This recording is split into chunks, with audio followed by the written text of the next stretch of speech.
Hi friends, नमस्कार। संध्या रोषे channel को आपण समस्त को बहुत बहुत स्वागत। आसतु आज बहुत सुंदर रेसिपी प्रस्तुत करवा। लाउ आउ चना डाल के नहीं रेसिपी प्रस्तुत करिछि।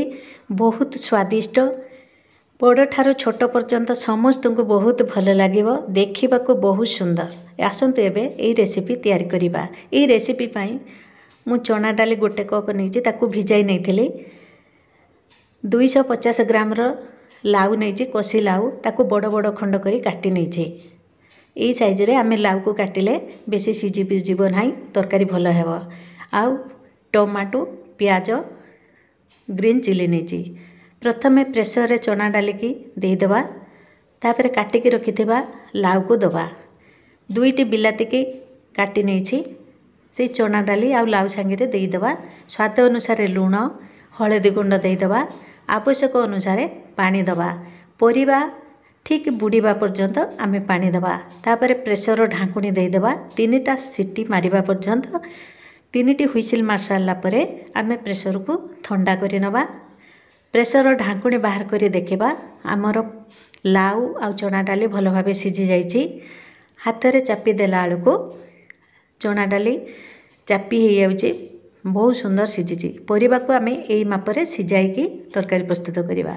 एबे गैस रे पैन बसाई गरम करि नबा। सोरिष तेल देई दबा। सोरिष तेल रे एई तरकारी प्रस्तुत कले बहुत भल लागिवो। तेल गरम होला परे 2टी तेजपत्र, छोट खंडे डालचिन, 2टी गुजराती, 3टी लवंग दबा, 4-5टी गोलमरीच दे दबा। आधा चामच जीरा दे फुटाइबा। जीरा फुटी गला परे 2 पिंच रो हेंगु दे दबा।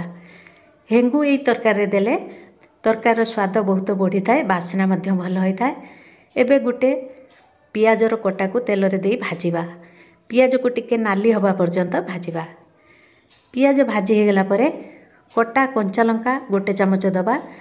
कोरा अदा और रसुणर चामच गोटे चामच पेस्ट दबा। ए सब को भल भाव मिसाई भाजिबा। गोटे बिलातीर पेस्ट करी नहीं ये मसला रे दे भाजिबा। बिलाती मसला सबू भल भाव भाजिबा। स्वाद अनुसार लुण, गोटे चामच हलदी गुंड, गोटे चामच काश्मीर चिली लंका गुंड दबा, धनिया गुंड दबा, करी पाउडर दे मसला को गोलाइबा। आपण को मो भिडियोटी पसंद आसिले लाइक शेयर कमेंट करेंगे। मो चैनल नुआ होते आपण सब्सक्राइब करने को भूलें। मसला को भल भाव कषि सारी तेल बाहरी जाइए, पानी मरी जाइए। एबे सिझाई रखिथिबा चना डाली लाउ आ बिलाती की मसला रे दे गोलाई नबा। मसला आ परिबा भल भाव गोलाई हो जिवो। तापर तार आउ टिके खट्टापण पई 2 चामच तेंतुली रस दबा। तेंतुली रस देले लाउ चना डाली तरकारी बहुत भल लागिवो।